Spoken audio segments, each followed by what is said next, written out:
le placement abusif d'enfants, voire même l'opposition à restituer dans leur famille ces enfants sans aucun argument valable, c'est ça le sujet d'aujourd'hui aussi. Je ne suis pas une complotiste, je suis simplement une femme de terrain. En ma qualité d'avocat, j'ai eu affaire à beaucoup de ce type de dossier. Attention, on ne parle pas des enfants qui auraient été placés parce que les parents sont maltraitants. On parle de ces enfants, comme mon confrère Michel Hamas, que je ne connais pas, mais que je salue pour son courage pour dénoncer ces faits. Eh bien, dans les dossiers que j'ai eu à traiter, on s'aperçoit très très souvent que le dossier est totalement vide. Ça veut dire que nous avons aujourd'hui des enfants, même depuis de nombreuses années, qui sont placés alors même que le dossier ne contient aucun élément qui pourrait permettre à un magistrat de placer ses enfants. C'est ça, le placement abusif. Encore récemment, j'étais l'avocat d'une de ses enfants, une jeune fille de 14 ans, bientôt 15, qui est placée depuis quelques années. Et voyez-vous, comprenez ma surprise, lorsqu'à l'ouverture de ce dossier, je m'aperçois qu'il n'y a jamais eu de maltraitance, ni psychologique, ni physique, sur cette jeune fille. Cette jeune fille qui réclame à corps et à cri de pouvoir revenir chez sa maman. Pire encore, à mon arrivée au tribunal, les services sociaux de l'enfance ont empêché cet enfant d'aller embrasser sa maman. Mais de quel droit? De quel droit? Nous sommes dans un palais de justice et nous sommes face à une enfant qui réclame sa mère. La seule chose, finalement, qui a motivé ce placement, tenez-vous bien, c'est un conflit entre le papa et la maman qui sont séparés. Qui n'a jamais eu de conflit avec son conjoint ou avec son ex-conjoint? Ça relève, vous l'aurez peut-être compris, d'une procédure devant le juge aux affaires familiales, à la limite, mais certainement pas d'une procédure devant un juge des enfants pour placer cet ado, mais qui est placé depuis des années, qui est aujourd'hui ado, et s'opposer à ce que celle-ci puisse vivre chez sa mère. Alors là où c'est très destructeur pour cet enfant, au-delà de ce que vous pouvez imaginer déjà par rapport à ses sentiments, c'est qu'on vous dit que c'est pour pouvoir permettre à ces enfants de se construire, alors qu'en réalité, on est en train de les détruire. Comment grandit cet enfant depuis son placement? Et quelle va être sa rage, sa haine légitime lorsqu'elle va avoir 18 ans et qu'il va falloir qu'elle évacue ça?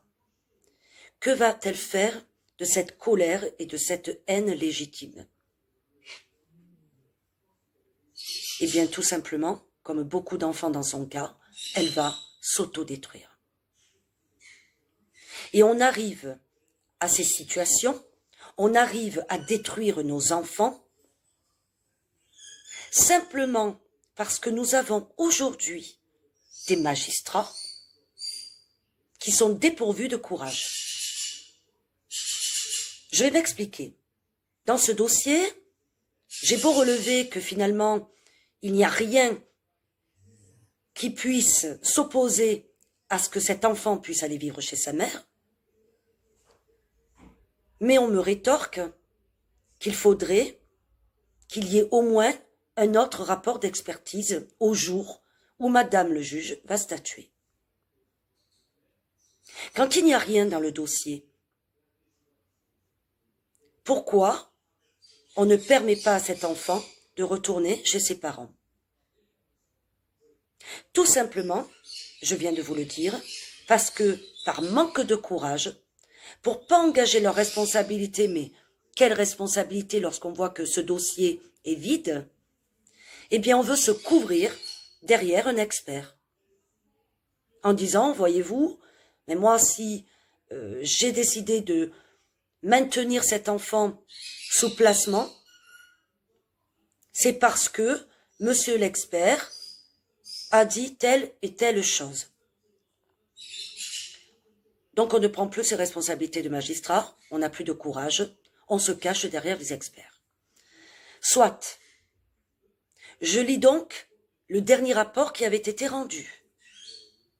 Et là je m'aperçois que le seul élément sur lequel d'ailleurs ce magistrat s'est appuyé, c'est qu'il y aurait un conflit de loyauté pour cet enfant vis-à-vis de ses parents, puisque l'un dénigrerait l'autre.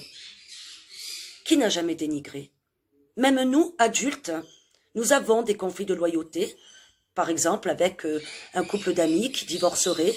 Alors soit on coupe les ponts avec les deux, soit effectivement on va parler plus qu'à l'un et pas à l'autre, mais en tout cas à un moment donné, tous dans notre vie, on a eu à faire face à des conflits de loyauté en étant adultes. Comment demander à un enfant de ne pas en avoir? En tout état de cause, un conflit de loyauté chez un enfant ne l'a jamais détruit.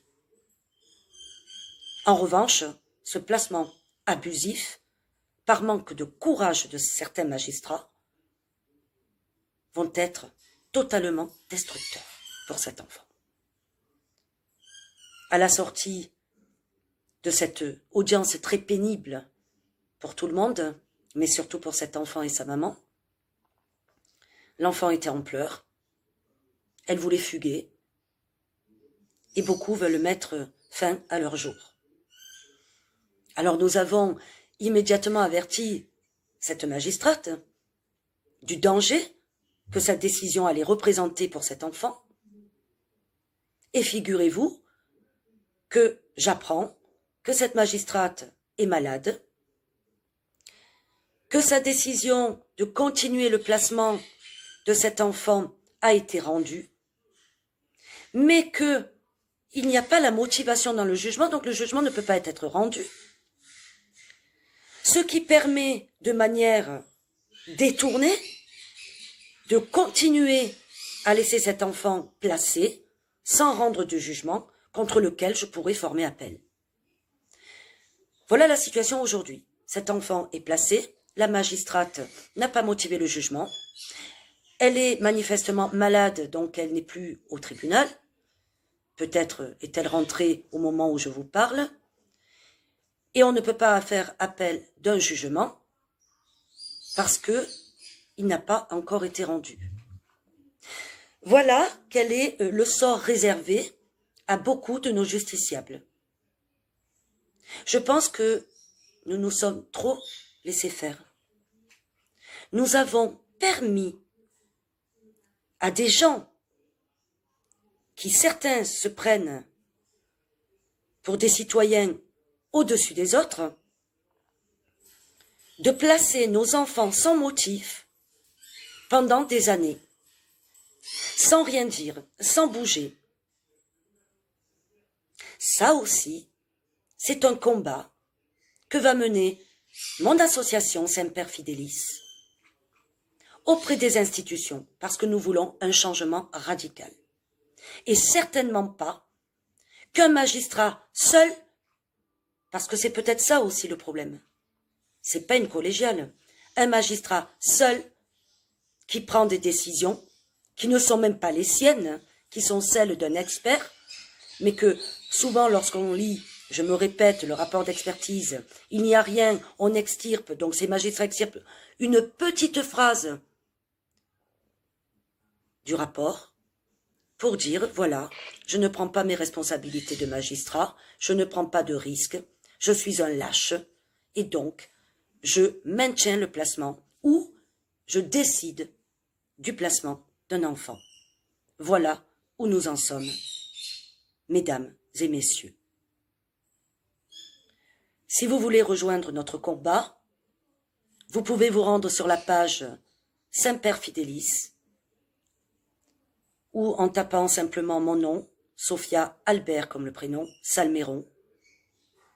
Mais en tout cas, nous ne lâcherons rien concernant ces enfants.